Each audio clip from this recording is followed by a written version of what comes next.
Hello my class 12 student, how are you. मैं अरुण शर्मा, आपका physics teacher, एक बार फिर से आपका स्वागत करता हूं आपके channel ABS physics for you पर। इस पढ़ने और पढ़ाने की पाठशाला में आज इसी क्रम में हम एक नया टॉपिक लेके शुरू हैं।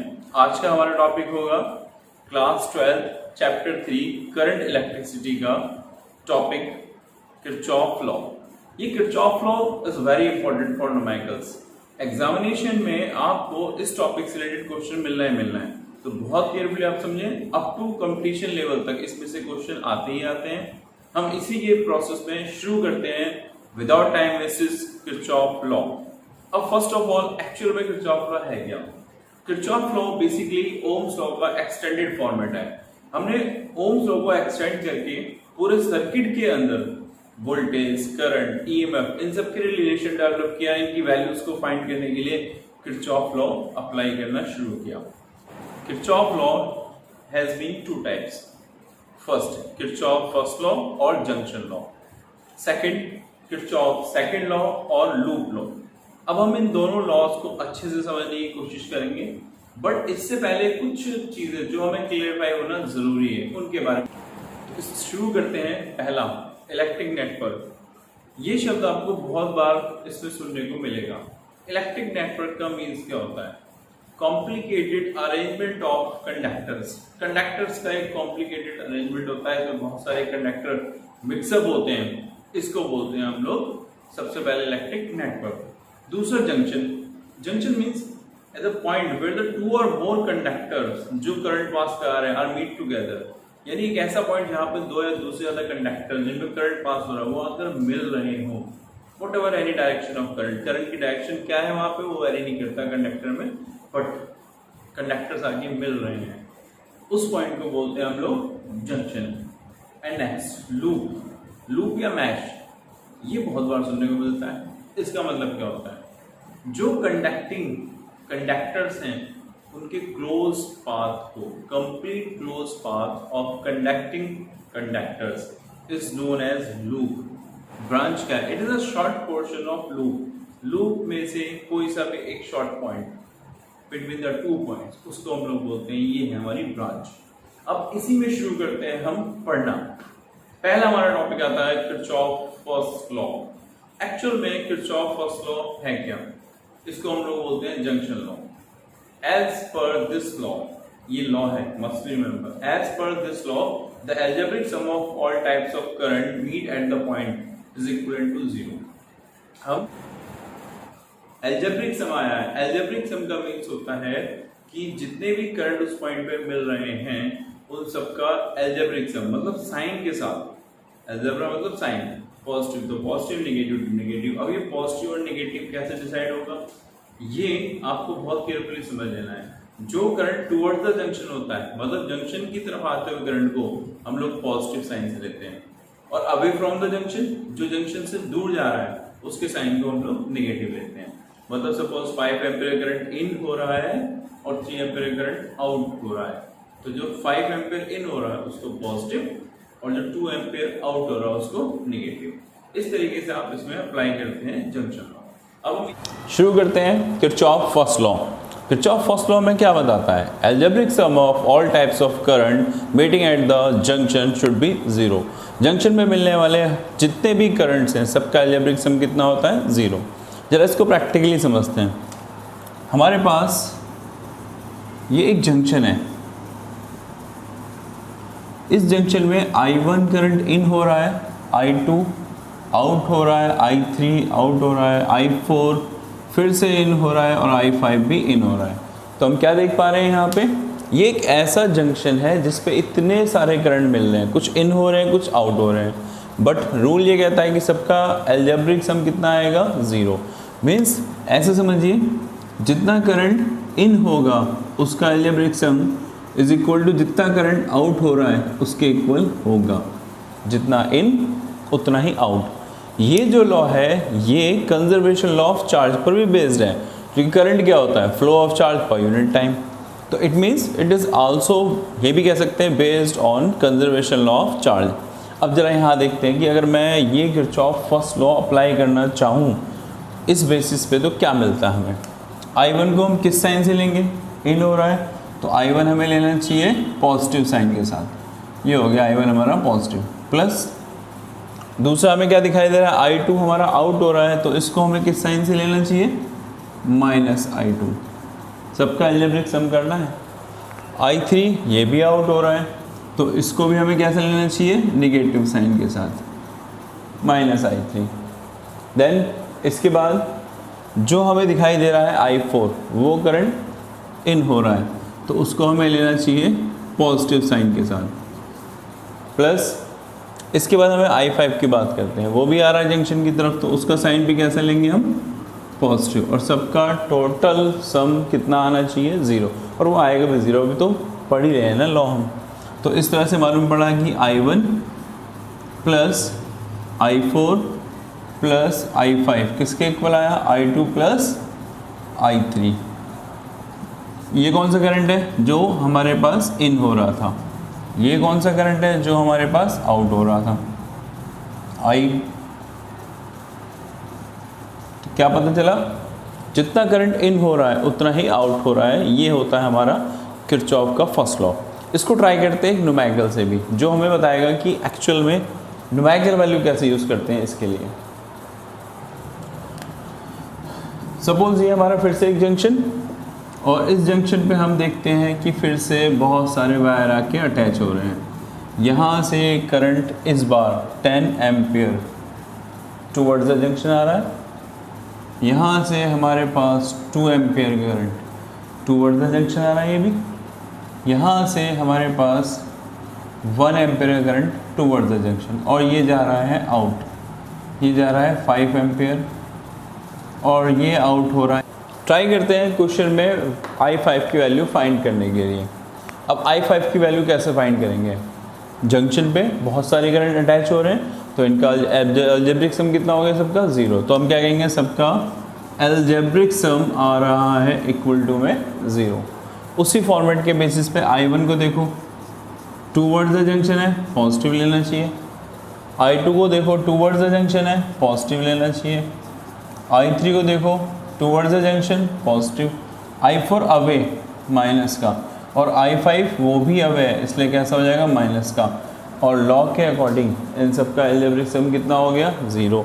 ज़रा ये वैल्यू काउंट करते हैं, इससे हमें मिलेगा I5, बट 10 + 2 12, 12 + 1 13, 13 में से 5 रिमूव करो, कितना बचा, 8 plus minus I5 equal to 0। So I5 is equal to 8 ampere. इस तरीके से हमें क्या मालूम पड़ा इस क्वेश्चन में कि I5 की वैल्यू कितनी आएगी, 8 एम्पियर। तो इस तरीके से हमारा किरचॉफ फर्स्ट लॉ, जिसको हम किरचॉफ करंट लॉ भी कहते हैं, KCL, वो हमने सीखा। अब हम बात करते हैं किरचॉफ सेकंड लॉ की। ये किरचॉफ का सेकंड लॉ होगा, इसको हम लोग लूप लॉ भी बोलते हैं, इसको KVL भी कहते हैं, Kirchhoff voltage law.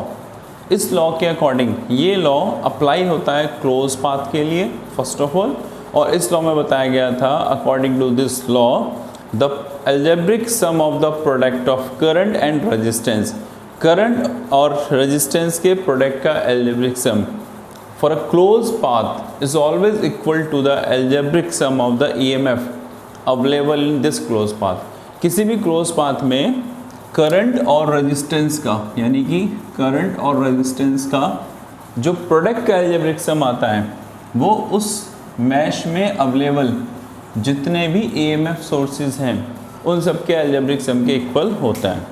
Kirchhoff law को समझने से पहले उसकी कुछ बेसिक टिप्स को हम लोग क्लेरिफाई कर लेते हैं, तब जाके आप लॉ अच्छे से क्लेरिफाई कर पाएंगे। पहले टिप्स, इसको देखिए, ये एक बैटरी है जिसका नेगेटिव टर्मिनल, पॉजिटिव टर्मिनल, ये भी बैटरी है, नेगेटिव पॉजिटिव, करंट क्या आता है, negative to positive. Suppose current की डायरेक्शन तो हो गई ये वाली, नेगेटिव टू पॉजिटिव, इसमें भी और इसमें भी, बट आप लूप में ऐसे चल रहे हैं कि करंट की डायरेक्शन जिधर है उधर ही फ्लो करते जा रहे हैं, तो उस सिचुएशन में ये वाला जो EMF होगा, यानी जो पोटेंशियल डिफरेंस आ रहा होगा, उसको कैसे लेंगे हम, पॉजिटिव। मतलब करंट भी इधर, आप भी इधर फ्लो कर रहे हैं, तो पोटेंशियल कैसे लेंगे आप, पॉजिटिव। बट इसमें देखिए करंट तो इधर फ्लो हो रहा है और आप कहाँ चल रहे हैं, अगेंस्ट द करंट, तो उस सिचुएशन में पोटेंशियल डिफरेंस कैसे लेंगे आप, निगेटिव। बहुत इंपॉर्टेंट है, ध्यान रखिएगा। मैंने कहा अगर करंट की डायरेक्शन में ही आप फ्लो कर रहे हैं, उसी डायरेक्शन में आप चल रहे हैं, तो आप पोटेंशियल को पॉजिटिव लेंगे। और अगर करंट की डायरेक्शन से अपोजिट आप चल रहे हैं तो आपको पोटेंशियल यानी ईएमएफ कैसे लेना चाहिए, माइनस का। अब रेजिस्टेंस में ये बात देख लेते हैं। बस देखिए करंट का आ रहा है इस डायरेक्शन में, इसमें भी इसी डायरेक्शन में करंट जा रहा है।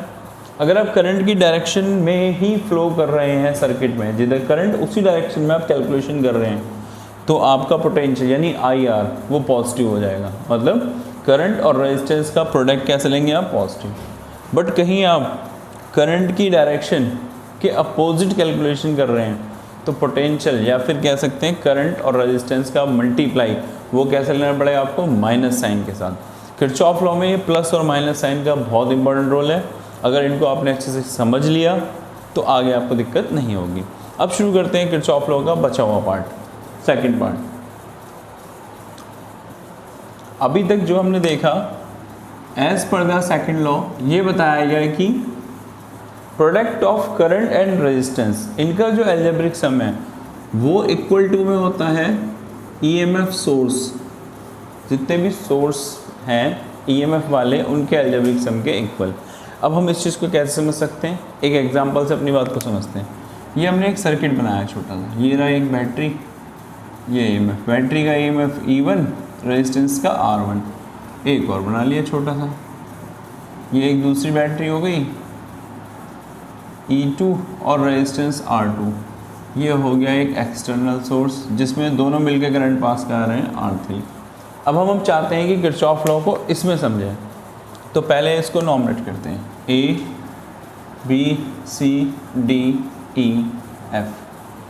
किरचॉफ के सेकंड लॉ को बहुत केयरफुली समझेगा। सबसे पहले हमें क्या करना चाहिए, इसको दो क्लोज मैश में डिवाइड करना चाहिए। भाई एटलीस्ट दो तो चाहिए, दो से ज़्यादा हो जाए कोई दिक्कत नहीं। कौन कौन से हो सकते हैं दो, उनको देखते हैं वन बाय वन। तो सबसे पहले जो हमें मिलने वाला है यहाँ पे वो होगा हमारे पास A B C D A, A B C D A। ये हो गया हमारे पास पहला क्लोज मैश जो हमें मिल सकता है। दूसरे क्लोज मैश की बात करते हैं जो हमें कौन सा पॉसिबल है, ये वाला नाम है इसका CEFDC,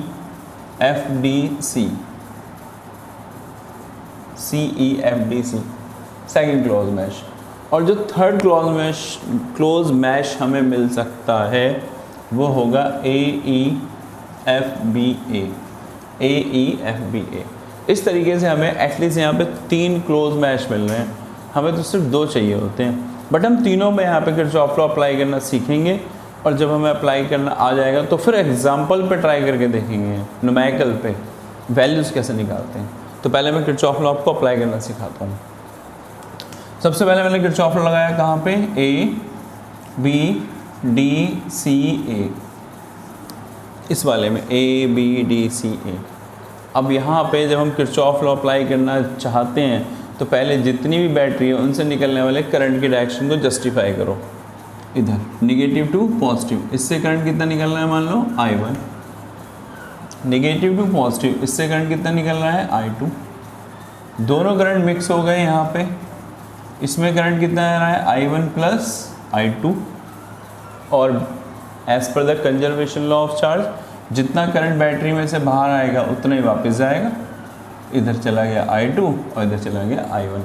तो अब हमने जितने भी सेल थे उनसे निकलने वाले करंट की डायरेक्शन को जस्टिफाई कर लिया। अब लगाते हैं किरचॉफ लॉ।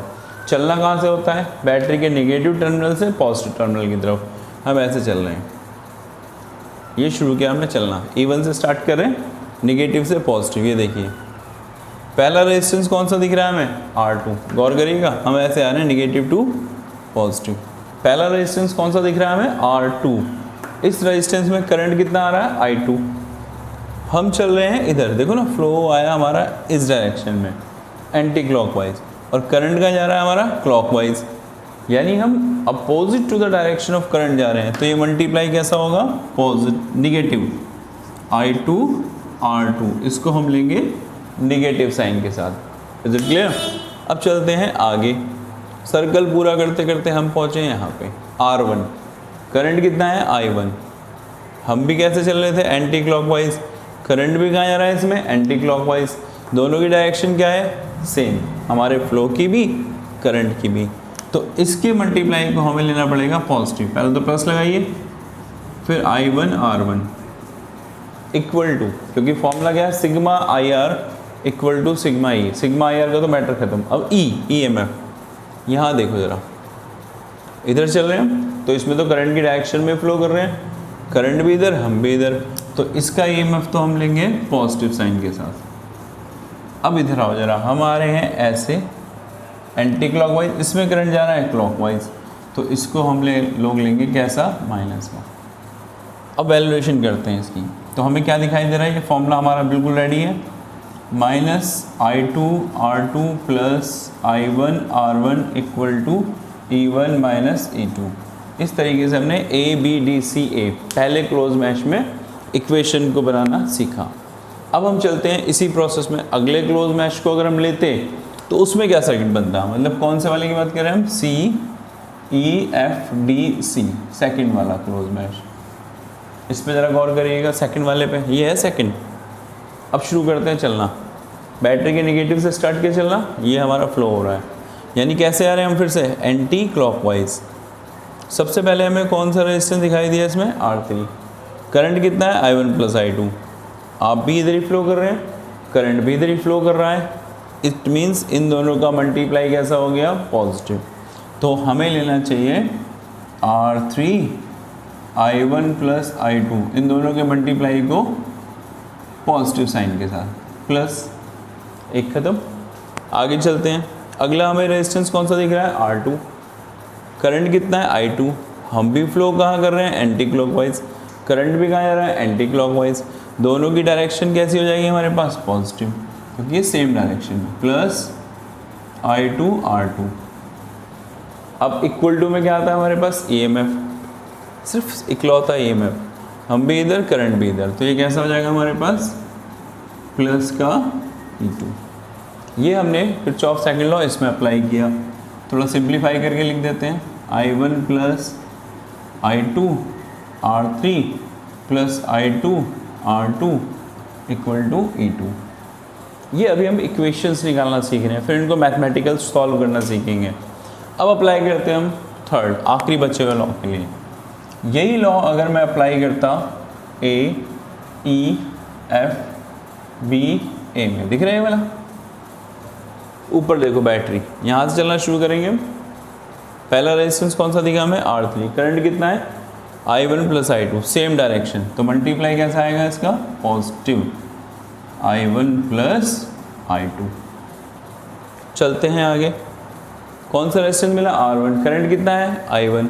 हमारा फ्लो कहाँ है, एंटी क्लॉकवाइज, इसमें करंट भी कहाँ आ रहा है, एंटी क्लॉकवाइज, तो ये मल्टीप्लाई भी कैसा हो गया हमारे पास, पॉजिटिव, तो ये तो था ही positive, plus I1 R1 equal to, interesting बात, एक ही सेल सेम डायरेक्शन, वो भी कैसा हो जाएगा हमारे पास, प्लस का E1। तो इस तरीके से आपने देखा थर्ड इक्वेशन क्या मिल रही है आपको, R3 I1 plus I2 plus I1 R1 equal to E1। तो यहाँ तक आपने ये सीखा कि किरचॉफ लॉ कैसे अप्लाई करते हैं। एक बार रिकॉल कर दूँ क्विकली ताकि न्यूमेरिकल में प्रॉब्लम ना हो, फटाफट से बोर्ड पे देखिएगा। ये हमें किरचॉफ लॉ अप्लाई करना है। किरचॉफ सेकंड लॉ ये कहता है कि sigma IR equal to sigma E, मतलब करंट और रेजिस्टेंस के प्रोडक्ट का एल्जेब्रिक सम क्लोज मैश में अवेलेबल जितने भी सोर्सेज ऑफ EMF हैं उनके एल्जेब्रिक सम के इक्वल होता है। हमने क्या करा, यहाँ पे सबसे पहले इसको क्लोज मैश में डिवाइड किया, 1, 2 और 3 बन गए। 1 बाई 1 हम इनमें अप्लाई करना शुरू करेंगे कंडीशन। पहले हम किस में चलते हैं, ABDC इस वाले क्लोज मैश में, ऊपर से चलना शुरू करेंगे। क्या दिखाई दिया हमें, R2 में करंट कितना आ रहा है, I2, लेकिन कहाँ जा रहा है वो, एंटी क्लॉकवाइज। हम कहाँ पे आ रहे हैं घूमते हुए, सॉरी क्लॉकवाइज, और हम कहाँ आ रहे हैं, एंटी क्लॉकवाइज। मतलब करंट तो जा रहा है क्लॉकवाइज और हमारे हैं एंटी क्लॉकवाइज, तो ये मल्टीप्लाई कैसा हो गया हमारा, माइनस का। फिर हम पहुँचे ऊपर R1 में, करंट कितना है, I1, सेम डायरेक्शन, मल्टीप्लाई कैसा हो गया, पॉजिटिव। E1 को देखो, करंट भी एंटी क्लॉकवाइज, हम भी एंटी क्लॉकवाइज, E1 पॉजिटिव। हम आए उतर के नीचे, हम कहाँ जा रहे हैं, एंटी क्लॉकवाइज, इसमें करंट कहाँ जा रहा है, क्लॉकवाइज, ये हो गया नेगेटिव। यानी अगर करंट की डायरेक्शन के अपोजिट गए तो नेगेटिव, सेम डायरेक्शन में गए तो पॉजिटिव। अब अप्लाई करना सीखते हैं हम इस वाले के लिए, CEFDC। यहाँ से चलेंगे, रेजिस्टेंस कौन सा मिला, R3। करंट कितना है, I1 + I2। देखो हम भी एंटी क्लॉकवाइज, करंट की डायरेक्शन भी एंटी क्लॉकवाइज, तो ये मल्टीप्लाई कैसा हो जाएगा हमारा, पॉजिटिव। हम पहुँचे ऊपर, रेजिस्टेंस R2, करंट I2, दोनों की डायरेक्शन सेम, ये भी पॉजिटिव। एक ही सेल है, वो भी सेम डायरेक्शन में फ्लो कर रहा है, इसलिए वो भी पॉजिटिव। फिर हम चलते हैं इस पूरे वाले में, यहाँ से स्टार्ट किया हमने, resistance R3, current I1 + I2, same direction, positive. हम फ्लो करते हुए ऊपर पहुँचे, हम भी इधर, करंट भी इधर, multiply positive equal to E1।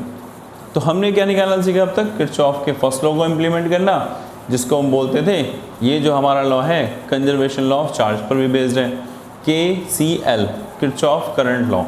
Second law बोला, ये क्या होता था हमारा, KVL, किरचॉफ वोल्टेज लॉ।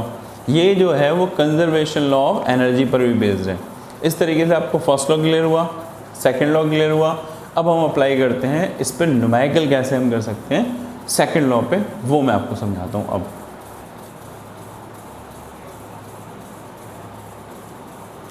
शुरू करते हैं किरचॉफ सेकेंड लॉ पे बेस्ड एक न्यूमेरिकल को देखते हैं कैसे करेंगे इस पे न्यूमेरिकल। जरा पहले क्वेश्चन समझते हैं है क्या।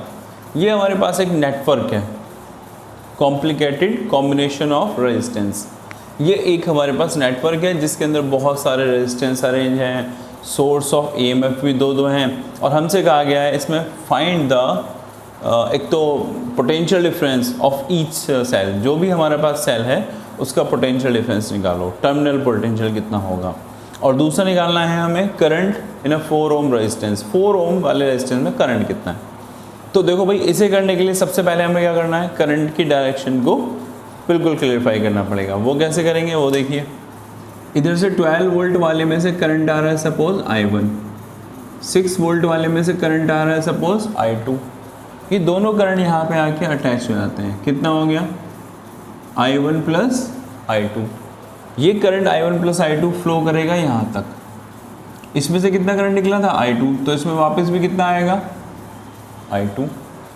ऊपर देखिए, इससे करंट कितना निकला था, I1, तो इसमें वापस भी कितना आएगा, I1। ये हमने करंट की डायरेक्शन को जस्टिफाई किया।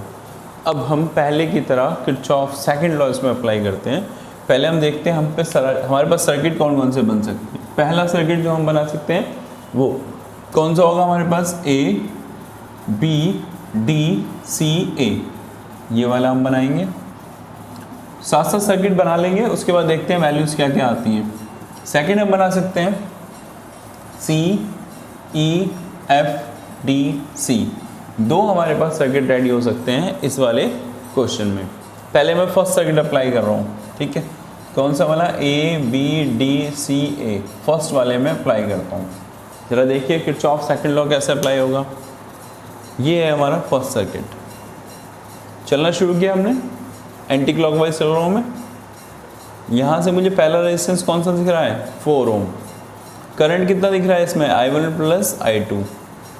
करंट कहाँ जा रहा है, एंटी क्लॉकवाइज। हम भी कहाँ जा रहे हैं, एंटी क्लॉकवाइज। इसका मतलब इन दोनों का मल्टीप्लाई कैसा होगा, पॉजिटिव। तो मुझे यहाँ लेना चाहिए 4 ओम का तो रेजिस्टेंस है, करंट है I1 + I2, और इन दोनों का जो प्रोडक्ट आएगा वो कैसा आएगा हमारे पास, पॉजिटिव। प्लस आगे चलते हैं, ये हम फ्लो करते हुए यहाँ तक तो पहुँच ही चुके हैं। अब हम देखते हैं इधर रेजिस्टेंस कितना है, 2 ओम। करंट कितना है, I1। हम भी एंटी क्लॉकवाइज, करंट भी इसमें एंटी क्लॉकवाइज, तो ये मल्टीप्लाई भी कैसा हो जाएगा हमारा, पॉजिटिव। यानी प्लस का 2I1 इज इक्वल टू, अब हमें क्या लेना चाहिए, अब हमें लेना चाहिए EMF। ऊपर से चलते हैं, देखो ये तो हम लोग अप्लाई कर रहे हैं ना, ये वाला हम, इसमें तो सिर्फ एक ही सेल आ रहा है और उसमें भी करंट कहाँ आ रहा है, नेगेटिव टू पॉजिटिव, यानी एंटी क्लॉकवाइज। और हम भी कहाँ चल रहे थे, एंटी क्लॉकवाइज। ये कैसा हो गया हमारे पास, 12 वोल्ट, इसका साइन आएगा पॉजिटिव। इसको सिंपली मैथमेटिकल कैलकुलेशन से सॉल्व करते हैं। 4I1 + 4I2 + 2I1 = 12, ये इक्वेशन रेडी हुई है इसमें। या फिर 4 + 2 6I1 + 4I2 = 12। इस पूरे में से कॉमन ले सकते हैं हम 2 कॉमन लेते ही ये हो जाएगा 3i1 plus 2i2 equal to 6। ये हमारी फर्स्ट इक्वेशन रेडी हुई है। कौन से वाले मैश में? ACDBA वाले मैश में। अब हम शुरू करते हैं सेकंड क्लोज मैश की तरफ चलते हैं। सेकंड क्लोज मैश हम कौन सा ले सकते हैं उस पर ध्यान दीजिएगा। वो हमने लिया है इस बार नीचे वाला, मतलब नाम है इसका CDFEC। इस नीचे वाले मैश में हम चलना शुरू करते हैं। तो स्टार्ट करते हैं, लेकिन इस बार देखो करंट कहाँ जा रहा है? इस बार करंट जा रहा है क्लॉकवाइज, तो हम भी इसके साथ साथ फ्लो कर लेते हैं। हमने चलना शुरू किया नेगेटिव से पॉजिटिव। पहला रेजिस्टेंस कौन सा मिला हमें? 4 ओम। करंट कितना है? I1 plus I2। हम भी कहाँ जा रहे हैं? क्लॉकवाइज। करंट भी कहाँ जा रहा है? क्लॉकवाइज। मल्टीप्लाई हो गया फिर से इसका positive, 4 ohm current I1 plus I2, और इन दोनों का जो प्रोडक्ट आएगा वो आएगा पॉजिटिव। Is it clear? अब शुरू करते हैं आगे। प्लस हम यहाँ तक तो पहुँच चुके हैं। हमारे यहाँ से उतरते हुए ये चल रहे थे नेगेटिव टू पॉजिटिव। हमें मिला नेक्स्ट 1 ओम करंट I2।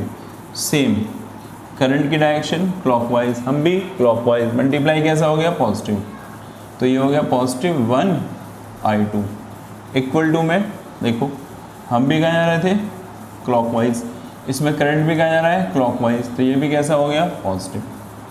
इस इक्वेशन को सिंप्लीफाई कर लेते हैं। 4i1 plus 4i2 plus I2 equal to 6। It means 4i1 plus 5i2 equal to 6। ये हमारी सेकेंड इक्वेशन प्रिपेयर हो गई। इस तरह से हमने सिंप्लीफाई 2 क्लोज मैश बनाए और 2 इक्वेशन उनसे फाइंड आउट कर ली। अब हमें इन्हें सॉल्व करना है। दोनों इक्वेशंस को हम सॉल्व करने की कोशिश करते हैं और इनसे निकालेंगे क्या? I1 I2 की वैल्यू एंड पोटेंशियल एंड बाकी चीज़ें। ये हमारी इक्वेशन फर्स्ट थी और ये इक्वेशन हमारी सेकंड। इन्हें हमें सॉल्व करना है। सिंपली अभी अगर मैथमेटिकल हमने सॉल्व करना चाहें तो कैसे कर सकते हैं? ऊपर वाली इक्वेशन में 4 से मल्टीप्लाई, नीचे वाली इक्वेशन में 3 से मल्टीप्लाई, या दूसरा ऑप्शन क्या है? देखो ना, राइट हैंड साइड दोनों की इक्वल है तो लेफ्ट हैंड साइड अपने आप इक्वल होगी, मतलब 3i1 plus 2i2 equal to 4i1 plus 5i2, क्योंकि राइट साइड में दोनों साइड 6 था। हमने इनको इक्वल किया। इंटरचेंज करते हैं। इंटरचेंज वैल्यूज़ करेंगे तो ये 3i1 है, इधर ले जाते हैं, इसको इधर ले जाते हैं, तो 2i2 minus 5i2 equal to 4i1 minus 3i1। ये वैल्यू आ रही है हमारे पास माइनस 3i2 और यहाँ पे बचा है सिर्फ i1। तो इट मीन्स i1 किसके इक्वल आ रहा है? माइनस 3i2 के।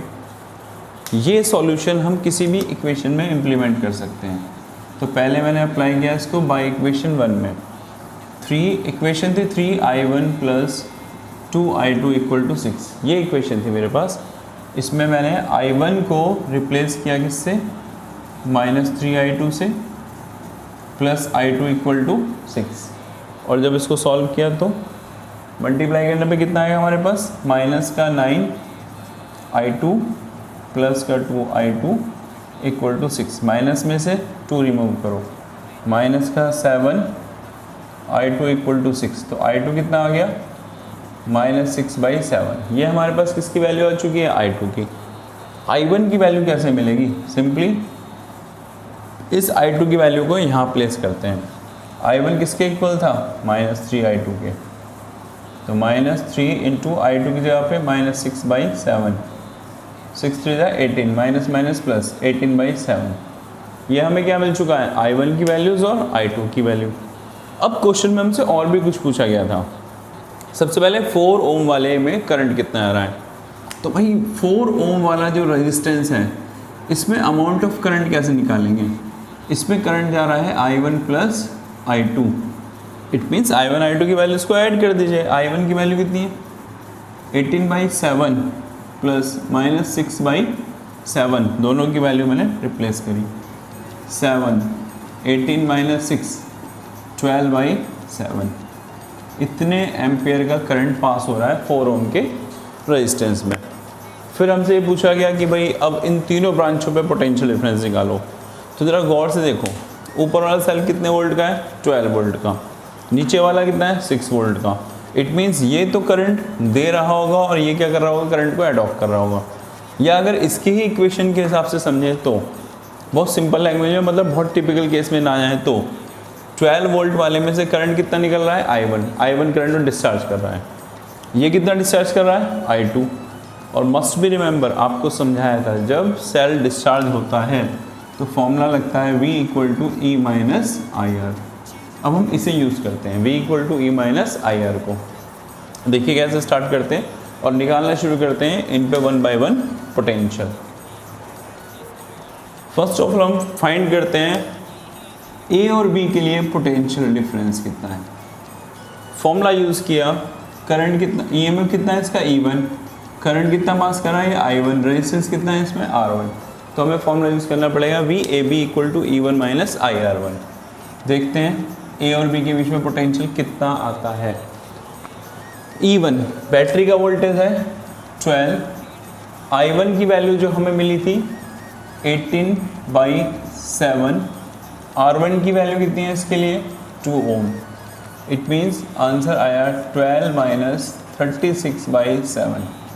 इसको और सिंप्लीफाई करते हैं, कितना एल्शियम आ जाएगा इसका, पूरे का एल्शियम हो गया हमारे पास 7 × 7 और 12 से मल्टीप्लाई करते ही 84 - 36। 84 में से 36 हमें माइनस करना है, 8 6 गए 7 3 4 48/7। इतना वोल्ट इसमें अप्लाई हो रहा है। अप्रॉक्सीमेटली में चाहो तो 7 वोल्ट के अराउंड है, 7 7 या 49, अप्रॉक्सीमेटली 7 वोल्ट डिफरेंस अप्लाई हो रहा है ए और बी के बीच में। अब हम निकालना चाहते हैं इसी प्रोसेस में पोटेंशियल डिफरेंस किसके बीच में, ई और एफ के वाले ब्रांच में, है ना, ई एफ ब्रांच। इसमें ये वाला सेल भी तो डिस्चार्ज हो रहा है, तो E2 - I2 R2 values apply करते हैं। E2 की वैल्यू है 6, I2 अमाउंट ऑफ करंट कितना था हमारे पास, I2 अमाउंट ऑफ करंट निकल के आया था -6/7, -6/7 मल्टीप्लाई बाई R2 की वैल्यू है 1 ओम। कैलकुलेट करते हैं कितनी वैल्यूज आती है इसकी, 6 - +6/7, एल्शियम लिया इसका 7, 42 + 6 48/7, अप्रॉक्सीमेटली ये भी कितना आ रहा है, 7 वोल्ट। ऑलमोस्ट दोनों के दोनों जो पोटेंशियल डिफरेंस जनरेट कर रहे हैं वो कितना आ रहा है, 7 वोल्ट का। किरचॉफ लॉ की सीरीज़ में एक न्यूमेरिकल और ट्राई करते हैं जो बोर्ड एग्जाम में अक्सर इस तरह के क्वेश्चन आए हुए हैं, उनसे रिलेटेड है। अभी इस क्वेश्चन में आप क्या देख पा रहे हैं, ये जस्ट लाइक अ व्हीटस्टोन की फॉर्म में एक हमें क्वेश्चंस गिवन है जहाँ पे वैल्यूज़ है 1 ओम, 2 ओम, 2 ओम एंड 3 ओम, और ये सब किससे अटैच है, 2 वोल्ट की बैटरी जिसका इंटरनल रेजिस्टेंस है 2 ओम। और क्वेश्चन कहा गया है कि find the amount of current passing in galvanometer, galvanometer में पास होने वाले करंट को बताइए। फर्स्ट ऑफ ऑल एक व्हीटस्टोन प्रोसेस था जो हम आगे स्टडी करेंगे अभी, बट उसका एक लाइटली इंफॉर्मेशन। व्हीटस्टोन था इफ़ द P/Q = R/S, दो साइड के रेजिस्टेंस का रेशियो अनदर दो साइड के रेजिस्टेंस के इक्वल हो तो उसको बोलते थे बैलेंस व्हीटस्टोन ब्रिज। उस सिचुएशन में गैलोमीटर में करंट पास नहीं होता था। आई एम सेइंग जैसे यहाँ पे 1 2 रेशियो कितना आ गया, 1/2, 2 3 रेशियो कितना हो गया यहाँ पे हमारे पास सीधे सीधे 2/3। तो हमें क्या दिखाई दे रहा है, इनमें रैशनल फॉर्म इक्वल नहीं है, इन दोनों का रेशियो इन दोनों के रेजिस्टेंस के रेशियो के इक्वल नहीं है। यहाँ रेशियो है 1 और 2, यहाँ है 2/3। इट मीन्स ये बैलेंस व्हीटस्टोन को शो नहीं करता, मतलब इसमें गैलोमीटर के अंदर करंट जाएगा। अब हम इसे कैसे सॉल्व करेंगे, पहले हम लेके चलते हैं बैटरी से पास होने वाला करंट। कितना करंट निकल रहा है बैटरी से, सपोज I, कहाँ तक जाएगा वो करंट, पॉइंट A तक, और A पर जाने के बाद इसके दो पार्टीशन हो जाएंगे। सपोज ऊपर चला गया I1, I में से I1 अमाउंट ऑफ करंट ऊपर चला गया, तो यहाँ रेस्ट ऑफ कितना बचेगा, I - I1, ये करंट फ्लो कर रहा है इसमें से। I1 कहाँ तक पहुँचा, B तक, और उसमें से I1 में से IG amount of current galvanometer में चला गया। फिर से समझिए, टोटल करंट I था, ए तक पहुँचे, आई में से I1 चला गया ऊपर, तो बैलेंस क्या बचा I माइनस I1। ये I1 पहुँचा B तक, I1 में से भी IG करंट चला गया गैल्वेनोमीटर में, तो यहाँ कितना करंट पास हो रहा होगा, यहाँ पास हो रहा होगा I1 माइनस IG।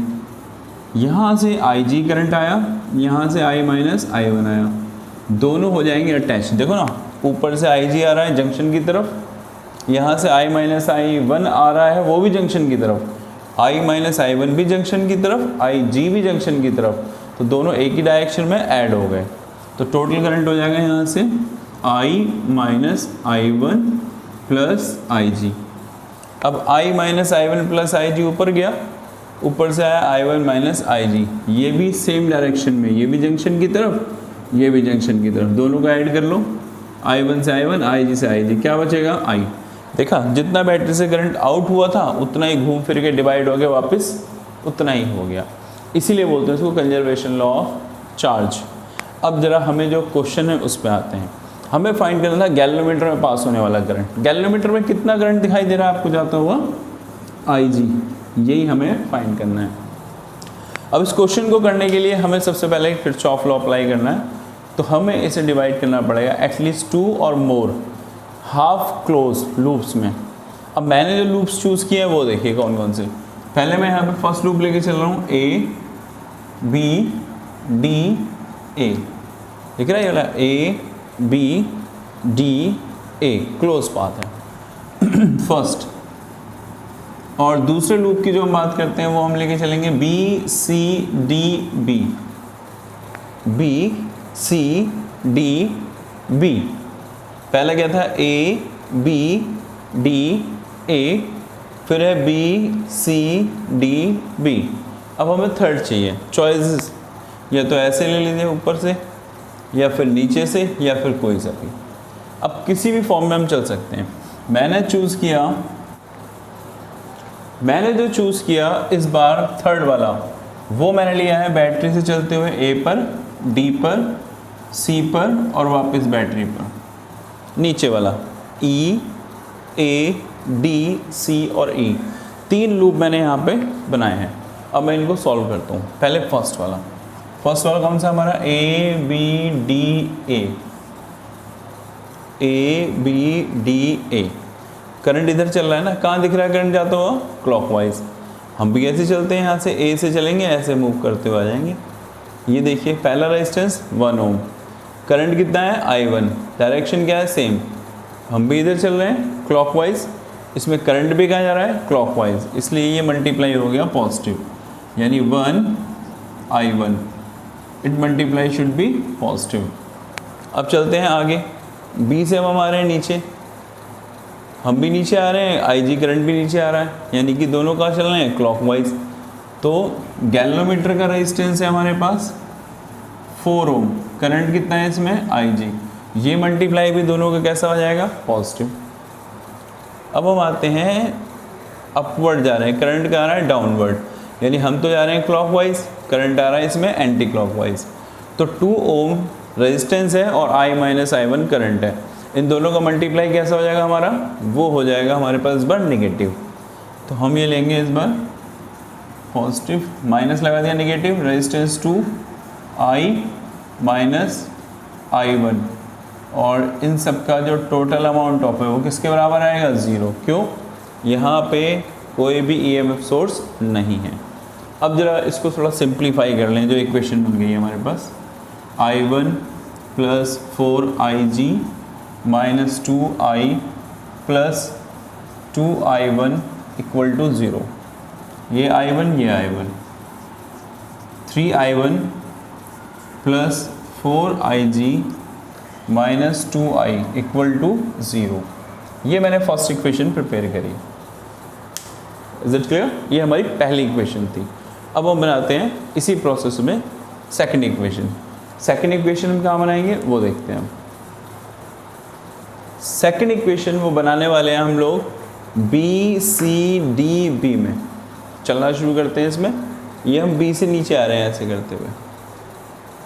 हमें क्या दिखाई दे रहा है, रेजिस्टेंस 2 ओम, कहाँ आ रहे हैं हम क्लॉकवाइज, रेजिस्टेंस 2 ओम, करंट है I1 माइनस IG, हम भी क्लॉकवाइज, करंट पे क्लॉकवाइज, मल्टीप्लाई कैसा हुआ, पॉजिटिव।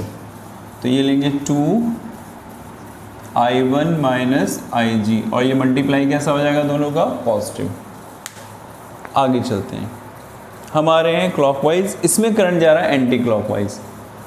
3 ओम का रेजिस्टेंस, करंट है I minus I1 plus IG, तो ये मल्टीप्लाई कैसा हो जाएगा, नेगेटिव, क्योंकि हम अगेंस्ट द करंट जा रहे हैं। तो -3I minus I1 plus IG।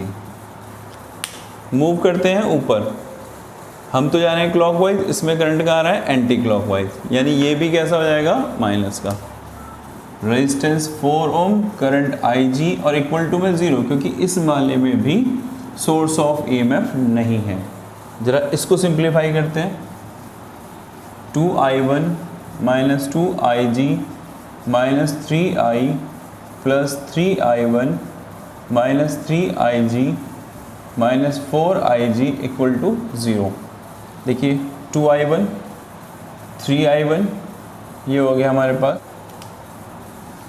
Calculate करते हैं, 2I1 3I1 यानी 5I1, 2IG माइनस 3IG, 2 और 3 माइनस 5 और माइनस 4IG, 5 और माइनस 4 यानी 9IG माइनस का, 3I नेगेटिव इक्वल टू 0। ये हमारे पास बन गई इक्वेशन नंबर 2 जो हमने क्लोज हाफ सर्किट में प्रिपेयर करी है। बनाते हैं थर्ड इक्वेशन जो हमने लिए है E, A, D, C और वापस E के लिए। थर्ड इक्वेशन में चलना शुरू करते हैं। यहाँ से कैसे जा रहे हैं हम लोग, क्लॉकवाइज। चलिए, फर्स्ट ऑफ ऑल रेजिस्टेंस कौन सा मिला आपको, 2 ओम। करंट कितना है, I minus I1, same direction आपकी भी करंट की भी, यानी ये मल्टीप्लाई कैसा हो गया हमारे पास, पॉजिटिव। तो 2 ओम करंट है I माइनस I1। हम चलते हैं आगे, 3 ओम करंट है I minus I1 plus IG, same direction, तो ये मल्टीप्लाई भी कैसा आएगा हमारे पास, positive. 3I minus I1 plus IG। आते हैं आगे, 2 ओम कितना करंट आ रहा है इसमें, I, same direction, 2I equal to, इस बार सोर्स ऑफ EMF है 2 वोल्ट, वो भी करंट कहाँ पास कर रहा है, क्लॉकवाइज। हम भी कहाँ चल रहे हैं अब तक, क्लॉकवाइज, तो ये भी कितना हो गया, पॉजिटिव। इसको सॉल्व करते हैं simply, 2I minus 2I1 plus 3I minus 3I1 plus 3IG plus 2I equal to 2। Solution करते हैं, ये है माइनस का 2I1 माइनस का 3I1, 2 और 3 माइनस 5I1, IG कितना है हमारे पास, सिर्फ 1, प्लस का 3IG, 2I 3I 5I और प्लस 2I, 5 और 2 7I इक्वल टू 2। ये है आपकी equation number third. Equation number third. अब जो हमारे पास 3 इक्वेशन आ चुकी हैं उनको मैथमेटिकल 1 बाय 1 सॉल्व करते हैं। तो फर्स्ट ऑफ ऑल मैं इक्वेशन 1 और 2 को सॉल्व करने की कोशिश करता हूँ।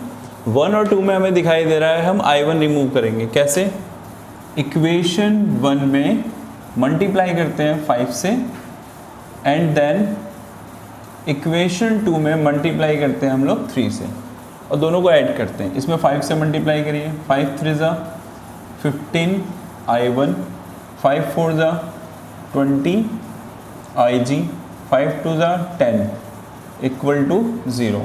ये हमारे पास फर्स्ट इक्वेशन का बदला हुआ फॉर्म। नीचे वाली इक्वेशन में 3 से मल्टीप्लाई करते हैं, 15 I1 27 IG minus 9 I equal to 0। ये 2 इक्वेशंस हैं, इनको मैं माइनस करता हूँ, माइनस प्लस और प्लस। अब देखिए क्या होगा, ये 15 I1 से 15 I1 कैंसिल, 20 और 27 ऐड होके हो गया 47 IG, माइनस 10I और प्लस का 9I, कितना बचेगा, सिर्फ माइनस का I इक्वल टू में 0। यहाँ से साफ दिखाई दे रहा है कि I किसके इक्वल आ रहा है, 47 IG की।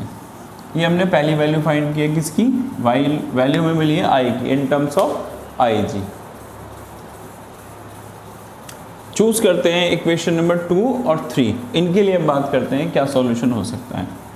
इक्वेशन 2 एंड इक्वेशन 3, जरा इनको क्लियरफाई तरीके से देखिए। दोनों में 5 आ रहा है, सीधा ऐड कर देते हैं। पहली इक्वेशन है 2, 5i1 minus 9ig minus 3i equal to 0, और ये वैल्यू है माइनस का 5i1 प्लस का 3ig plus 7i equal to 2। दोनों इक्वेशन मैंने ऐड करी। ऐड करते क्या हो गए, 5i1 तो कैंसिल हो गए, पॉजिटिव निगेटिव, माइनस 9ig और प्लस 3ig, ये बचेगा माइनस का 6ig, यहाँ पे माइनस 3i और प्लस का 7i, ये आंसर देगा हमें 4i इक्वल टू 2। एक इक्वेशन ऑलरेडी हमें फाइंड क्या करना था, ig amount of current. Simply i किसके इक्वल है, 47 ig, मैं प्लेस करता हूँ तो ये वैल्यू होगी माइनस का 6ig प्लस 4, और ये रही आपके सामने i की वैल्यू। कितनी वैल्यू है, 47 ig इक्वल टू 2, तो माइनस का 6ig, 47 मल्टीप्लाई बाई 4, सीधा मल्टीप्लाई करिएगा 4 से, 4 7 28, 2 आ गया, 4 4 16 और 2 18 इक्वल टू 2, 188, 6 माइनस करिएगा 182 ig इज इक्वल टू 2, तो ig कितना आ गया 2 अपॉन 182, 1 से रिमूव करेगा 91, ig की वैल्यू आ रही है 1 अपॉन 91। तो होप सो स्टूडेंट्स आपको किरचॉफ लॉ अच्छे से समझ में आ चुका होगा। ये स्टार्टिंग है, किरचॉफ लॉ का जो पूरा सिलेबस है बहुत ब्रॉड है, इसमें बहुत कुछ आता है, कंपटीशन तक आप इसके अंदर क्वेश्चन देख सकते हैं, बीटेक में भी इसके ऊपर बहुत सारे क्वेश्चन हैं, तो इस पर आप बहुत सारी प्रैक्टिस करें, प्रैक्टिस सीट। और एक अलग से किरचॉफ लॉ का जो सेकंड लेवल ऑफ मतलब एक लेवल ऊपर वाला जो वीडियो होगा वो भी मैं आपको जल्दी पेश करूँगा, जिसमें आपको किरचॉफ लॉ से रिलेटेड बहुत अच्छे लेवल के क्वेश्चन भी मिलेंगे। ये तो बिगनिंग है, जस्ट फॉर बिगनर्स, शुरुआत करिए, धीरे धीरे आगे बढ़ते हैं। और मैं आपका physics teacher Arun Sharma, thank you. और आप इसी तरह से चैनल से बने रहें और हौसले बढ़ाते रहें, थैंक यू। वीडियोस को पूरा एंड तक जरूर देखा करें।